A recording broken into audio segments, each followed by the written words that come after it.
शर्मिला ठाकरे आपल्यासोबत आहेत। अमित ठाकरेंची ही पहिली निवडणूक आहे आणि तुम्ही सुद्धा महिनाभर प्रचार केलेला आहे। कुटुंब म्हणून कशा पद्धतीची भावना आहे, कारण सहकुटुंब मतदान केलेलं आहे? असं आहे की माझ्या त्याच्याकडनं खूप अपेक्षा आहेत, कारण मी गेल्या 20-25 दिवसात जे दादर बघते, ते दादर किंवा माहीम बघते, ते आम्हाला फ्लॅटमध्ये राहणाऱ्या लोकांना इमॅजिन पण नाही करतायत। म्हणजे मला तर धक्का बसला की बापरे, दादरमध्ये असे पण भाग आहेत आणि बरेच भाग आहेत। तर मला त्याला असं सांगणं असेल की पहिले त्या भागात सुधार केला पाहिजे आणि आम्ही सगळे त्याच्या पाठीशी होतो। मॅडम, कुठले मूलभूत प्रश्न आहेत माहीमकरांसाठी? तुम्ही सुद्धा लोकांना भेटलेला आहात, प्रचारादरम्यान काय काय गोष्टी जाणवल्या आणि तुम्ही म्हणालात की वरळीतली मागच्या निवडणूक जी आहे ती आरशासमोर उभं राहून लढली आहे, तशी आम्ही निवड नाही आहे, कारण अमित ठाकरे स्वतः निवडणुकीच्या रिंगणामध्ये उतरतात, ते स्वतः लढत आहेत। आम्ही कोणालाही सांगितलं नाही विथड्रॉ करा, उलट आमच्याकडे आले होते विथड्रॉलच्या दिवशी, आम्ही भेटलो पण नाही आणि त्यामुळे मला अभिमान आहे की माझा मुलगा युद्धात लढून जिंकेल। ना की मी जसं बोलली की गेल्या वेळेला NCPतला आमदार घे, स्वतःच्या पक्षातला आमदार बसव, समोर कोणीच नाही आणि आरशासमोर उभं राहून तलवारीने लढले होते।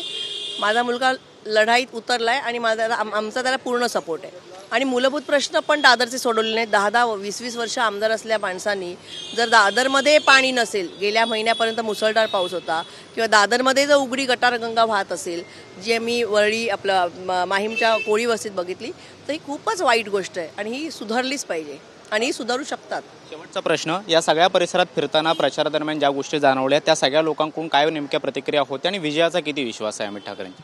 100% विश्वास आहे, कारण मी बोलले की गेली 5 वर्ष जे लोकांनी बघितलंय कोविड काळापासून लोकांचे जे हाल झाले, तर मी लोकांना तर उलट अपील करेन की तुम्ही उतरा आणि मतदान करा। मतदानाचा टक्का हा वाढलाच पाहिजे, 50% गेल्या वेळेला होता, 70-80 पर्यंत गेलाच पाहिजे। लोक नक्की अमितला निवडून देतील, फक्त मला जोरात विजय हवा आहे, थोडासा नको आहे।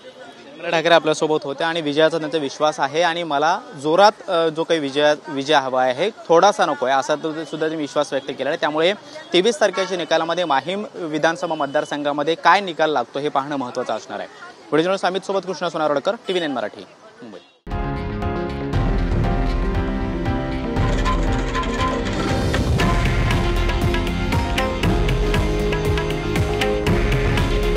हे आहे देशातील नंबर 1 न्यूज नेटवर्क आणि आपण पाहत आहात TV9 मराठी।